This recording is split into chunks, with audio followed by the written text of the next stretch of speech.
Good morning students. आप लोग, उम्मीद करता हूं कि आप लोग एकदम सुरक्षित होंगे। आज हम लोग सीखेंगे न्यूट्रलाइजेशन रिएक्शन क्या होता है और सॉल्ट इस प्रोसेस से कैसे बनते हैं। तो लास्ट क्लास में मैंने न्यूट्रलाइजेशन रिएक्शन के बारे में बताया था कि it is the chemical reaction in which acid and base reacts with each other to form salt and water. वैसा रिएक्शन जिसमें एसिड बेस के साथ रिएक्शन करता है और एक दूसरे के इफेक्ट को खत्म करके नया सब्सटेंसेस जैसे कि सॉल्ट और वाटर बनाता है।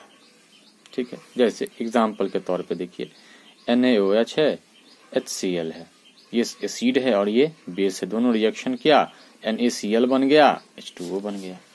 इसी तरह से मैग्नीशियम हाइड्रोक्साइड है, H2SO4 है, दोनों रिएक्शन, ये एसिड है ये बेस है, दोनों रिएक्शन किया तो ये सॉल्ट बन गया मैग्नीशियम सल्फेट और ये हो गया वाटर। इसी तरह से ये है पोटासियम नाइट्रेट, सॉल्ट है, कैसे बना तो पोटासियम हाइड्रोक्साइड और नाइट्रिक एसिड के कॉम्बिनेशन से ये वाला सॉल्ट बना और वाटर बना। तो हम देखते हैं कि सॉल्ट कैसे बनता है। थ्रू द और by the neutralisation reaction formation of salt take place. Thus we see that during neutralization reaction formation of salt take place. Naming of salt, salt का नाम कैसे करते हैं तो किस एसिड के कारण सॉल्ट बनता है। देखिए सॉल्ट बनने में एक मेन चीज है, क्या है कि इसका जो ये वाला पोर्शन है नॉन मेटालिक पोर्शन जिसको कहते हैं या एसिडिक रेडिकल जिसको कहते हैं, एसिडिक रेडिकल बेस के बेसिक रेडिकल से मेटल वाले पोर्शन के साथ कंबाइन कर, जैसे Mg है SO4, देखिए H2 में से इसका जो SO4 है सेकंड वाला पार्ट एसिडिक रेडिकल जिसको कहते हैं, इसके बेसिक रेडिकल से, इसमें भी दो रेडिकल्स हैं। किसी भी कंपाउंड में दो रेडिकल्स होते हैं, एक एसिडिक होता है और एक बेसिक होता है। मेटालिक पार्ट बेसिक रेडिकल होता है, non metallic part acidic radical होता है। लेकिन यहाँ पर दोनों सब नॉन मेटल ही हैं, लेकिन यहाँ भी कुछ अलग प्रॉपर्टीज होती है जिसके बारे में आप हायर क्लासेस में पढ़िएगा। यहाँ पे ये सल्फेट जो है ये एसिडिक रेडिकल है, हाइड्रोजन जो है वो बेसिक रेडिकल है। तो एसिड का एसिडिक रेडिकल बेस के बेसिक रेडिकल के साथ कंबाइन करता है और सॉल्ट बनाता है। ठीक है, तो हर एक एसिड का जो एसिडिक रेडिकल होता है उसके अकॉर्डिंग टू उसका नाम होता है। जैसे salt of sulphuric acid are named as sulphate. Sulphuric acid का जो भी सॉल्ट होगा उसमें SO4 लगा हुआ होगा। एग्जाम्पल के तौर पे देखिए CuSO4 है, इसको पढ़ेंगे कॉपर सल्फेट। इसी तरह से एल्युमिनियम सल्फेट, यदि एल्युमिनियम रहता यहाँ पर एल्युमिनियम सल्फेट पढ़ते, आयरन रहता तो आयरन सल्फेट पढ़ते, फेरस सल्फेट पढ़ते, उसको इस तरह से पढ़ते हैं। दूसरा है salt of hydrochloric acid are named as chlorides. उसको क्या कहते हैं, जैसे NaCl है सोडियम क्लोराइड है, MgCl होता मैग्नीशियम क्लोराइड होगा, MgCl2 मैग्नीशियम क्लोराइड हो गया। अगला है salt of nitric acid, HNO3 से यदि बना होगा जो भी सॉल्ट, इस एसिड के कॉम्बिनेशन के साथ, इस जो भी सॉल्ट बना होगा इस एसिड के साथ बेस का कॉम्बिनेशन से बना होगा तो उसका जो नाम होगा सॉल्ट का नाइट्रेट हो जाए। क्या जाएगा, नाइट्रेट। जैसे सोडियम नाइट्रेट, देख रहे हैं यहाँ पे गलती हो गई थोड़ा सा, इस यहाँ से H नहीं होगा, H नहीं होगी यहाँ पर, इसको कहेंगे NaNO3 सोडियम नाइट्रेट। अगला है salt of sulphurous acid are called sulphates और सल्फाइड। जैसे मैग्नीशियम सल्फाइड हो गया, ये हो गया मैग्नीशियम सल्फाइड। इस तरह से salt of carbonic acid are named as carbonates. जैसे कैल्शियम कार्बोनेट, कार्बोनिक एसिड के कारण जो रेडिकल्स मिला मेटल के साथ और CO3 मिला तो ये होगा calcium carbonate, magnesium carbonate, aluminium carbonate, इस तरह से होगा। Salt of acetic acid are named as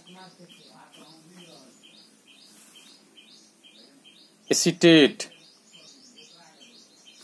जैसे sodium acetate, potassium acetate etcetera.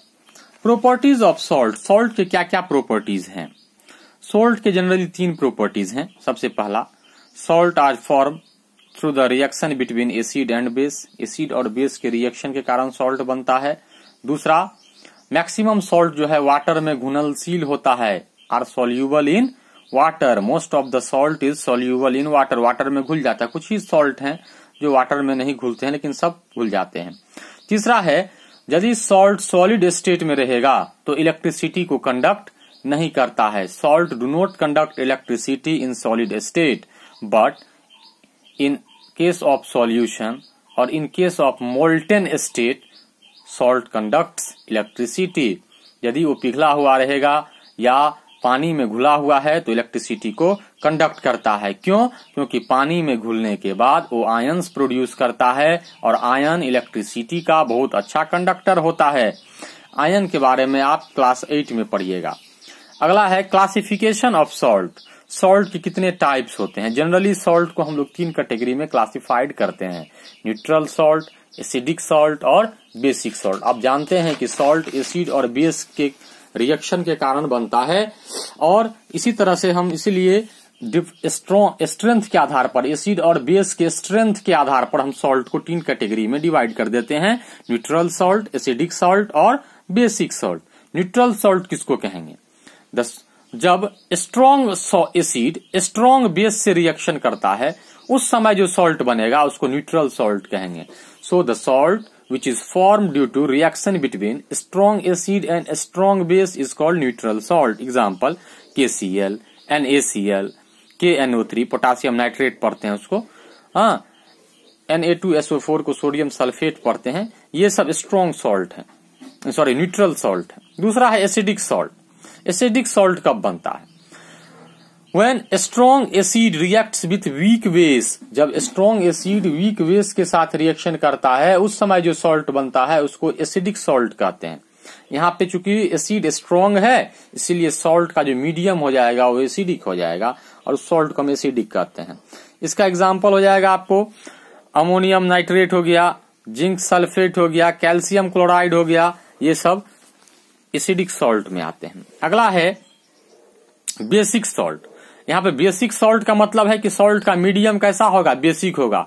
क्यों? कब बनेगा? जब स्ट्रॉन्ग बेस वीक एसिड के साथ रिएक्शन करेगा उस समय बनता है। The salt which is form due to reaction between weak acid and strong base is called basic salt. Example में सोडियम एसीटेट हो गया, पोटासियम एसीटेट हो गया, ठीक है, सोडियम इथोएट हो गया, सोडियम कार्बोनेट हो गया, ये सब वीक सॉल्ट हैं। चलिए इस वीडियो में हम इतना ही जानेंगे, अगले वीडियो में से ज्यादा देखेंगे। धन्यवाद।